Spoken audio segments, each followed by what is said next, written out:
तो जो साथी ऑलरेडी संकल्प किए हैं, हम उन्हीं के साथ मन में संकल्प करेंगे और काम करके दिखाएंगे, तो संकल्प भी हमारा सफल हो जाएंगे।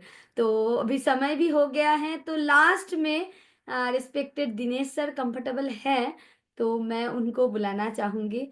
हाँ, सर कंफर्टेबल है, तो चलिए डिजिटल फिजिकल क्लैपिंग के साथ सर को बुलाते हैं। सर, स्वागत है सर, आइए प्लीज।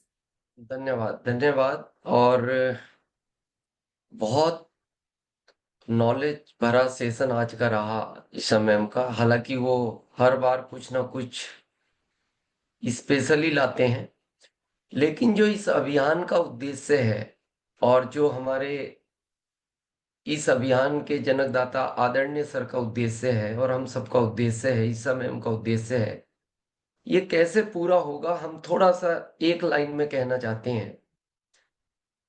ये हम ठीक हो गए ऐसे तो बहुत एग्जाम्पल है, भारत में बहुत सारे उदाहरण हैं और वो हो रहा है, लेकिन 140 करोड़ से ज्यादा तक पहुंचना है। ये कैसे होगा, इसको आज थोड़ा सा समझते हैं। कल भी हम एक प्रोग्राम में बात कर रहे थे।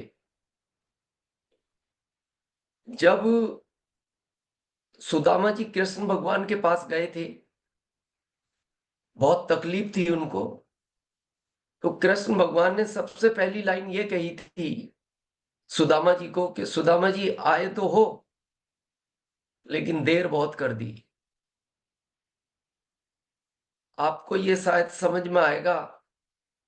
गुरुकुल, हमें भी लगता है, वो लाइन हमें भी याद आती है कि आए तो हो लेकिन बहुत देर हो गई। लेकिन उसके बाद फिर कृष्ण भगवान ने दूसरी लाइन कही, अब चिंता मत करो, बहुत सही जगह आए हो। और आप भी चिंता मत करो, अगर जो गुरुकुल में आ गए, बहुत सही जगह आए हो। उसके बाद जब उन्होंने परिवार की बात की, सुदामा जी की पत्नी सुशीला जी के बारे में पूछा, तो सुदामा जी रो पड़े। बोले क्या हाल है सुशीला के? बोले प्रभु, खाने के लिए अन्न नहीं है और रहने के लिए छत नहीं है। तो कृष्ण भगवान ने कहा तुम जिस जगह आए हो अब चिंता मत करो, 7 पीढ़ियों तक अन्न खत्म नहीं होगा। आदेश दिया सैनिकों को कि इतना अन्न भिजवाओ कि कभी इनके यहाँ भोजन की कमी ना आए। जब छत की बात आई, तो उन्होंने विश्वकर्मा जी को कहा कि सुशीला का ऐसा महल बनवाओ जो दुनिया में किसी का ना हो। और जब विश्वकर्मा जी वहां पहुंचे, यहां से पता लगेगा आपको कि इस अभियान का क्या उद्देश्य है, गामा ओरिजिनल का क्या उद्देश्य है। जब वो विश्वकर्मा जी सुशीला के पास पहुंचे, उन्होंने कहा महल बनवाना है, बताओ कहां बनवाया जाए। तो सुशीला ने कहा इस नगर में जितने लोग रहते हैं क्या उनका भी बनेगा? उन्होंने कहा नहीं, मेरा एग्रीमेंट एक के साथ है। तो सुशीला ने मना कर दिया, फिर मेरे को महल नहीं बनवाना, आप जा सकते हो। तो उन्होंने कृष्ण भगवान से कहा कि सुशीला ने तो कहा कि पहले सबका बनेगा तो मैं बनवाऊंगी। तो कृष्ण भगवान ने कहा बजट की चिंता मत करो, मैं हूं ना, गुरुकुल है, बजट की चिंता मत करो। तो उन्होंने कहा सीखो विश्वकर्मा जी, सुशीला से सीखो। दुनिया में कोई तो ऐसा है जो लोगों के बारे में अच्छा सोचता है। यानी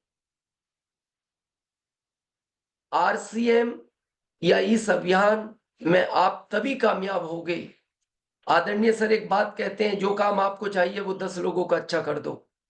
आप आरसीएम में 10 लोगों का महल बनवा दो, आरसीएम आपका महल बनवा देगा। आप हर व्यक्ति जिम्मेदारी ले कि मैं 10 लोगों की हेल्थ अच्छी करूंगा, आपके परिवार में किसी की हेल्थ खराब नहीं होगी। जिस दिन ये संकल्प हमारा हो गया, उस दिन जो इस अभियान का उद्देश्य है कि पूरे भारत को स्वस्थ करना है, ये भारत स्वस्थ हो जाएगा।